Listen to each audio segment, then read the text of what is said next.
For years now, LEGO has released collectible minifigures in plastic bags, but only this year have they made the switches to boxes, with the newly released Marvel Minifigures Series 2. Now this series is great, don't get me wrong, but the boxes really hold it back. These boxes were changed for environmental reasons, which, sounds good, right? No, because this means that people can't feel the minifigures. The traditional thing with these older bags is that you were able to feel the figures inside, but instead with these new ones, of course, there's nowhere to feel them. Now you may say that these are blind boxes, which, yeah, that's kind of their intention, but also people like me like to collect the full set, and instead, we don't like to be left with duplicates. I'll explain my journey so far on trying to collect the full set of these. The first time that I saw them in stores, I ended up getting 5, and luckily I got 5 ones which were unique, those being Beast, Moon Knight, Mr. Knight, Echo, and Storm. 4 of these were some of my least favorites in the series, but also, I was going to try and collect them all anyway, so why not? Then I got my second 2, which were Wolverine luckily, and then another Beast. That's not fun. I ended up getting a Kate Bishop from trying to work out how to get a Kate and a Hawkeye, and I'll get into those methods. So I got the Kate Bishop, and then I went to try and get the Hawkeye, but just ended up with another Moon Knight. I then bought another one who also ended up being Moon Knight, but then I was able to give that to a friend and then get Agatha in return, so that was kinda nice. This means that at the time of recording this video, I have 8 out of 12 of these minifigures with 2 duplicates, though notably I did get 7 that were different and 3 duplicates. Notably, with Marvel Series 1, I ended up getting pretty much the full set the first time from feeling them. I got 3 of them which were duplicates, but that was more because I was in a rush, and I was able to go there the next day and then spend a little bit more time feeling them, and then I had the full set within 2 days. While I would say that the value is there overall in these packages, you get a pretty high quality minifigure, as well as, just a checklist, so that's not much.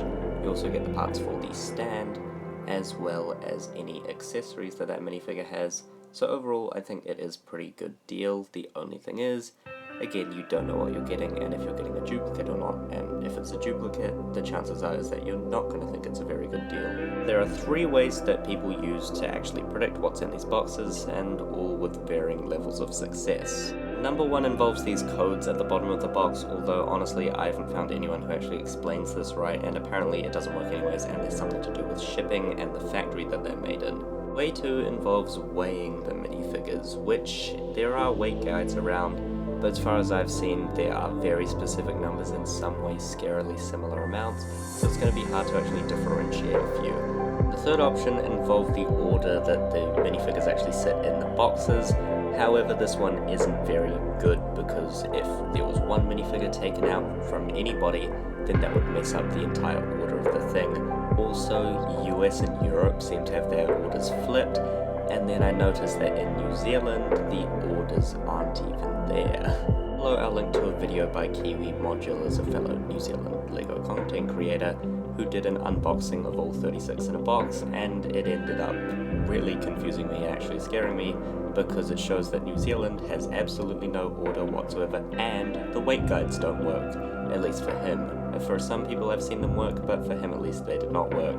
He notably got 5 Echoes in one box and only 1 Storm, where you were meant to be getting exactly 3 of each character, which didn't work out. At least he got 1 of each character though, so if you really want it, if you buy a whole box, chances are you'll get 1 of each. So to summarize, thanks to these boxes you can't tell what minifigures are in which, so won't be able to get a full set easily, especially if you live in New Zealand, in which none of the ways work, although seemingly in other countries you should be able to use the order, and maybe if you get a very specific weight, you will be able to use that to your benefit, but that won't be 100% useful. As for me right now, I've only got 4 more to get, being She-Hulk, Hawkeye, and then also Werewolf by Night and Goliath. You could also buy these from third-party sites if you want the full set.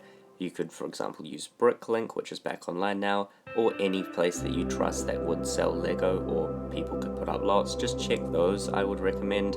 Otherwise, you can try use the ways, but they aren't going to be perfect.